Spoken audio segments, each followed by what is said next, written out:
আমি সেই মেয়ে, বাসে ট্রেনে রাস্তায়, যাকে আপনি রোজ দেখেন, যার শাড়ি, কপালের টিপ, কানের দুল আর পায়ের গোড়ালি আপনি রোজ দেখেন। আর আরও অনেক কিছু দেখতে পাবার স্বপ্ন দেখেন, স্বপ্নে যাকে ইচ্ছে মতন দেখেন।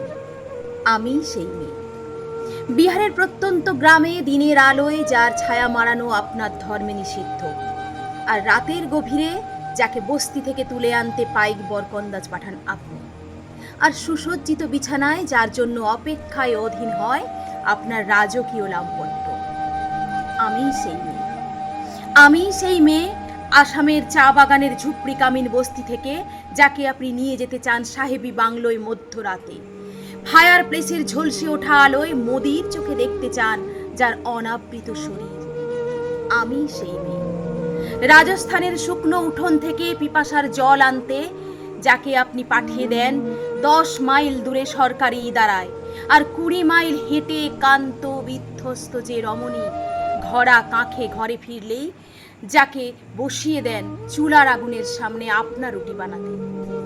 আমি সেই মেয়ে, আমি সেই মেয়ে যাকে নিয়ে আপনি মগ্ন হতে চান গঙ্গার ধারে কিংবা ভিক্টোরিয়ার সবুজ কিংবা সিনেমা হলের নীল অন্ধকারে, যার চোখে আপনি এঁকে দিতে চান ঝুঠা স্বপ্নের কাজল, আর ফুরিয়ে যাওয়া সিগারেটের প্যাকেটের মতো যাকে পথের পাশে ছুঁড়ে ফেলে আপনার ফুল সাজানো গাড়ি শুভ বিবাহ সুসম্পন্ন করতে ছুটে যায় শহরের পথে।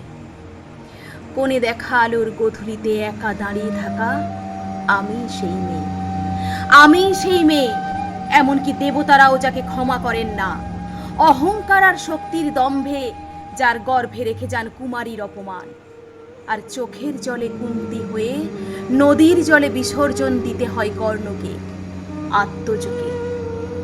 আমি সেই মেয়ে, সংসারের অসময়ে আমি ভরসা, আমার ছাত্র পড়ানো টাকায় মায়ের ওষুধ কেনা হয়, আমার বাড়তি রোজগারে ভাইয়ের বই কেনা হয়, আমার সমস্ত শরীর প্রবল বৃষ্টিতে ভিজতে থাকে, কালো আকাশ মাথায় নিয়ে আমি ছাতা হয়ে থাকি, ছাতার নিচে সুখে বাঁচে সংসার। আপনি আপনি আপনি আপনারা আমার জন্য অনেক করেছেন, সাহিত্যে, কাব্যে, শাস্ত্রে, লোকাচারে আমাকে মা বলে পুজো করেছেন, প্রকৃতি বলে আদিক্ষেতা করেছেন, আর শহরগঞ্জের কানাগলিতে ঠোঁটে রং মাখিয়ে কুপি হাতে দাঁড় করিয়েও দিয়েছেন। হ্যাঁ, আমি সেই মেয়ে। একদিন হয়তো হয়তো একদিন হয়তো অন্য কোনো একদিন আমার সমস্ত মিথ্যে পোশাক ছুঁড়ে ফেলে দিয়ে আমি হয়ে উঠবো সেই অসামান্যা। খোলা চুল মেঘের মতো ঢাকবে আমার খোলা পিঠ, দু চোখে জ্বলবে ভীষণ আগুন, কপাল ঠিকরে বেরোবে ভয়ঙ্কর তেজরশ্মি, হাতে ঝলসে উঠবে সেই খড়গ, দু পায়ের নুপুরে বেজে উঠবে রণদুন্দুবি, নৃশংস অট্টহাসিতে ভরে উঠবে আকাশ। দেবতারাও আতঙ্কে স্তব্ধ হয়ে বলতে থাকবেন, মহামেঘ প্রভাং ঘোরাং মুক্ত কেসিং চতুর্ভুজাং কালিকাং দক্ষিণাং মুক্ত মালা বিভূষিতাং।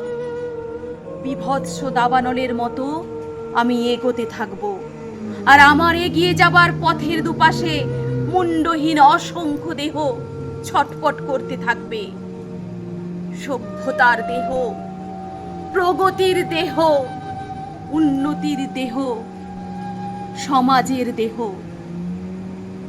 হয়তো আমি সেই মেয়ে, হয়তো হয়তো বা।